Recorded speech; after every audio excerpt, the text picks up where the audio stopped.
Hello viewers, চলে আসলাম নতুন একটি ভিডিও নিয়ে। আপনাদের একটি জিজ্ঞাসা ছিল যে প্রাথমিকের নিয়োগ পরীক্ষা কি পিছাচ্ছে? এখানে দেখেন জনকণ্ঠ থেকে কিন্তু নেয়া এটা আগামী ২ জানুয়ারি প্রাথমিকের পরীক্ষা নেয়ার কথা ছিল। কিন্তু এটা কিন্তু পিছাচ্ছে।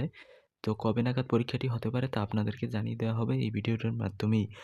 আমি কিন্তু বলেছিলাম যে সকল আপডেট পেতে হলে আমাদের চ্যানেলের সাথে থাকুন এবং এর আগেও কিন্তু আমি একটি ভিডিও করেছিলাম যে পেছানোর কোনো সম্ভাবনা নাই। তারা কিন্তু একটি মিটিং করেছে। মিটিংয়ের মাধ্যমে সম্ভাবনা আ যে অধিকাংশ ক্ষেত্রেই পিছানোর সম্ভাবনা রয়েছে এখনো। দেখেন প্রাথমিকের নিয়োগ পরীক্ষা স্থগিত। সম্ভাব্য তারিখ হচ্ছে ৯ জানুয়ারি তারা ঘোষণা করেছে। তবে এটা এখনো কিন্তু সরাসরি ওইভাবে আসে নাই।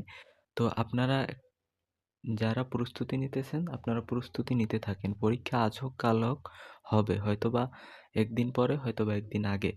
তবে আপনাদের বুদ্ধিমানের কাজ হবে আপনারা প্রস্তুতি চালিয়ে যান তাহলেই ভালো একটি রেজাল্ট আশা করা যায়। তো সকল আপডেট আবার জানানো হবে ভিডিওর মাধ্যমে। তো চোখ রাখতে পারেন আমার চ্যানেলের।